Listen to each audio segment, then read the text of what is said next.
Olá, gente. Sou o professor Frank Matos, professor de informática, e eu vou ministrar com vocês a parte de protocolo e serviço. Bom, já tinha falado sobre protocolos com vocês, já falei sobre serviços, e agora eu vou juntar isso para poder ficar mais fácil você concatenar essas informações todas. Vamos lá.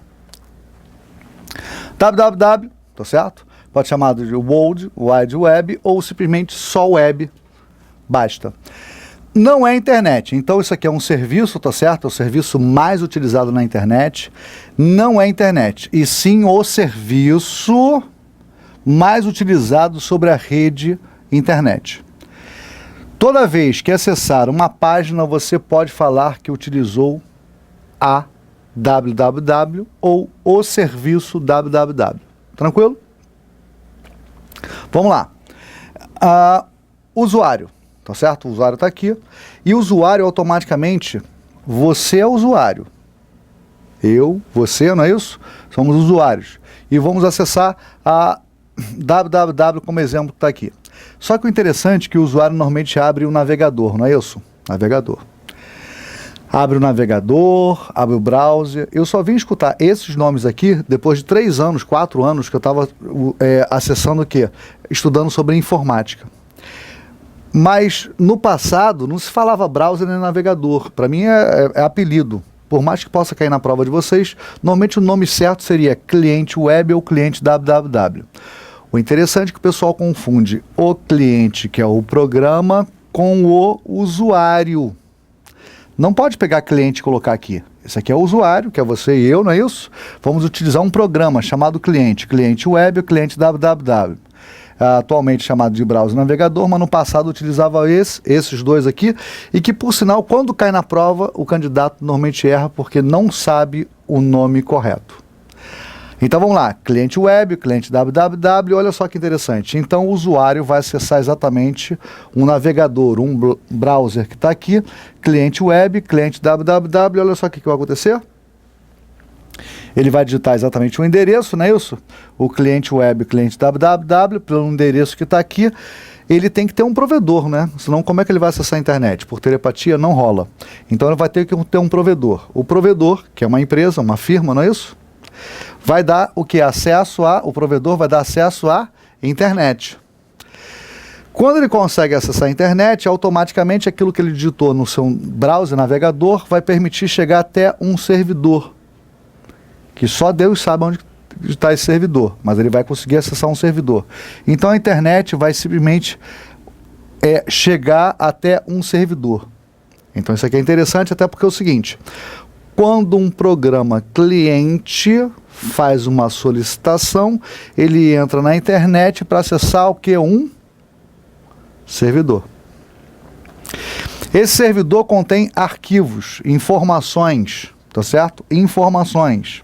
E automaticamente algumas dessas informações são separadas para serem enviadas para onde?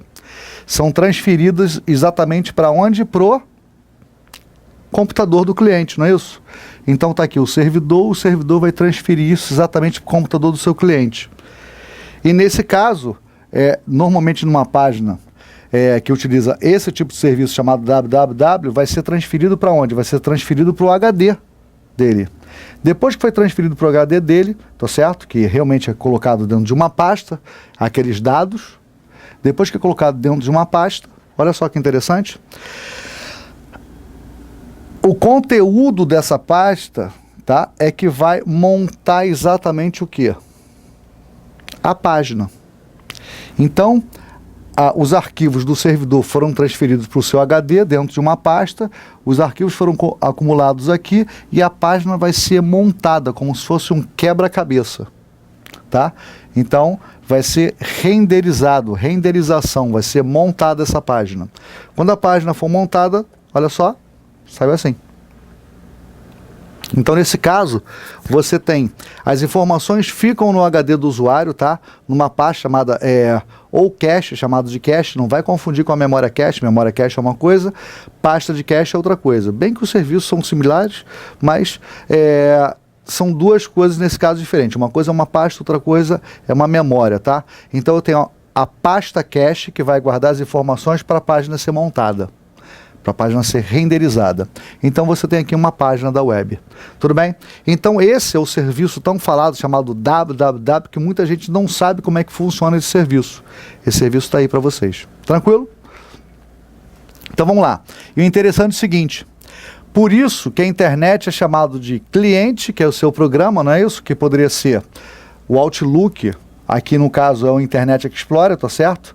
Esse cliente vai chegar e vai solicitar uma informação ao servidor. Só para você ter ideia, ó, aqui.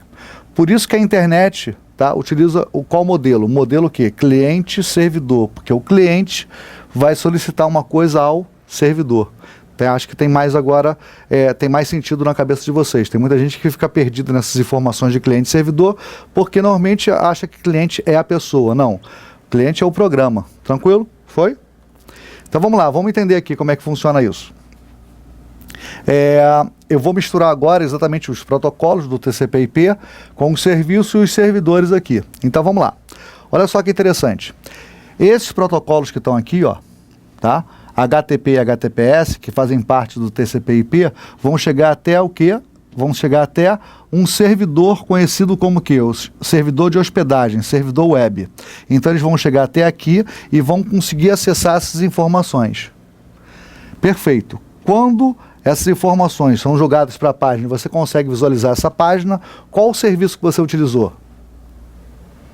www.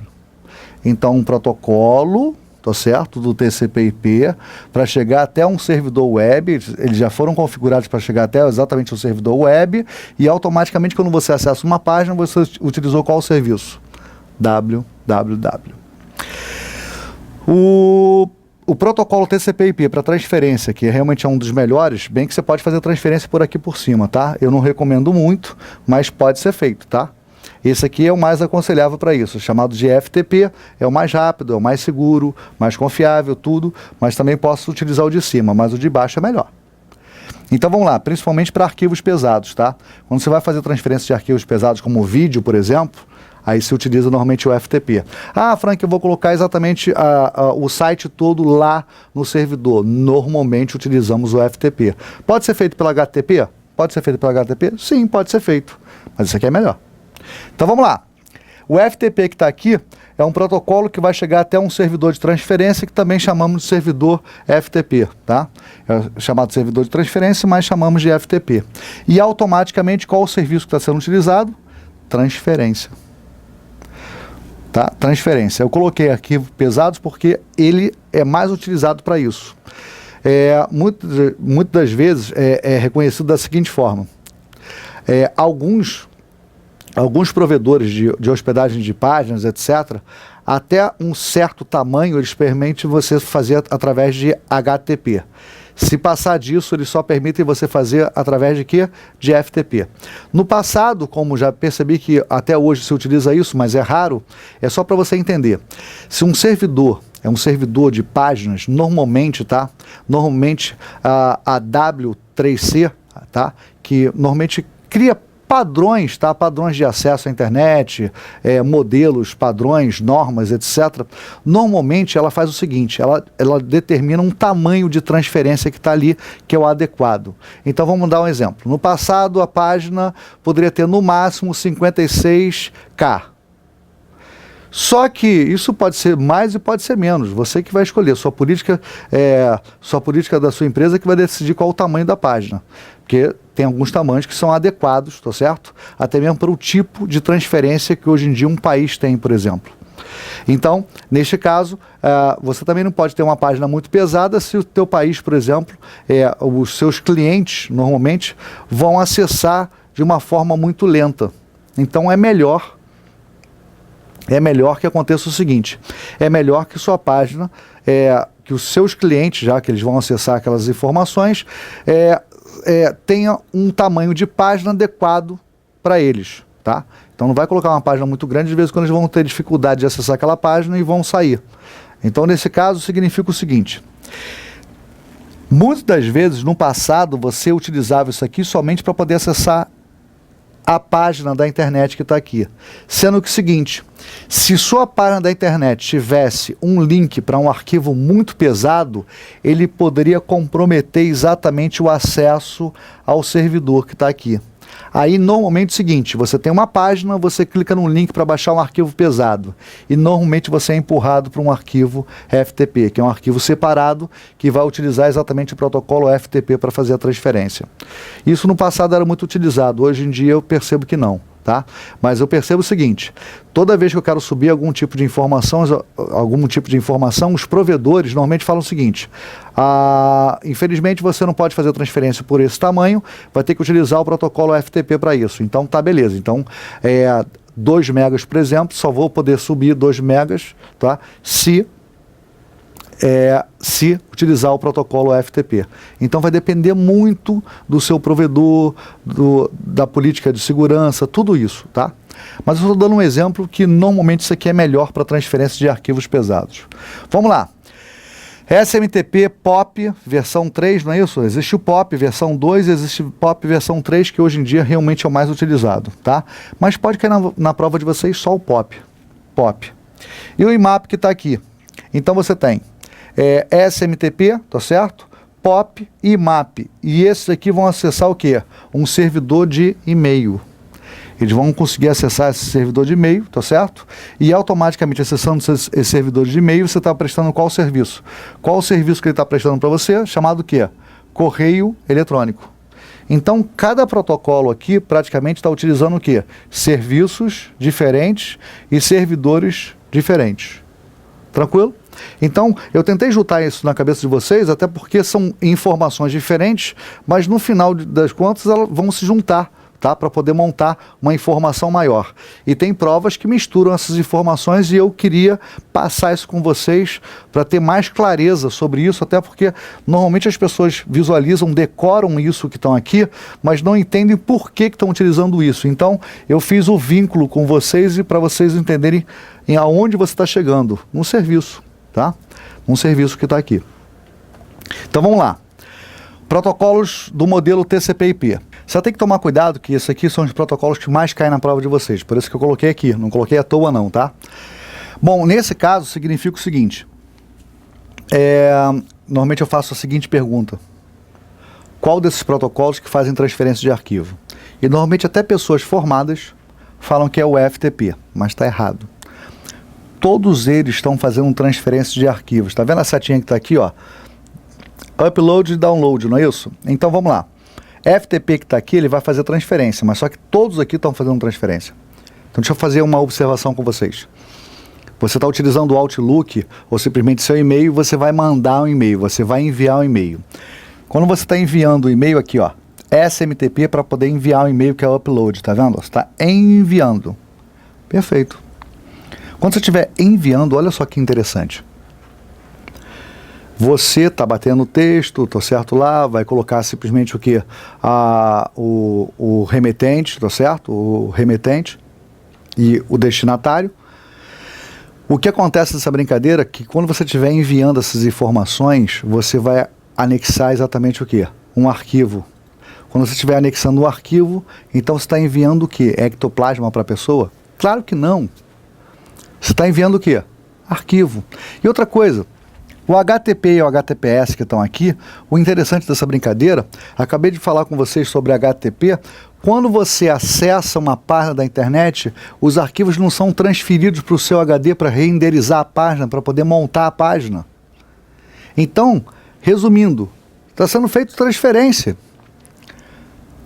Aqui, por mais que você tenha falado aqui, ó, protocolo de transferência de hipertexto que está aqui, nesse caso, você pode falar o seguinte, o hipertexto está transferindo exatamente arquivos para poder montar a página. Foi? Então tá. Então, nesse caso, todos eles estão fazendo transferência. Todos aqui estão fazendo transferência. Então tem que tomar muito cuidado com isso. Aí a pessoa fala assim, Frank, por que é download e upload? Vamos lá. Eu estou fazendo exatamente um fluxograma da minha empresa e existem filiais, existe a matriz em vários estados diferentes. Beleza. Então aqui, essa loja vai acessar exatamente a outra loja que está em outro estado e adivinha, no meio nós temos o quê? Uma nuvem. Adivinha que é a nuvem? A internet.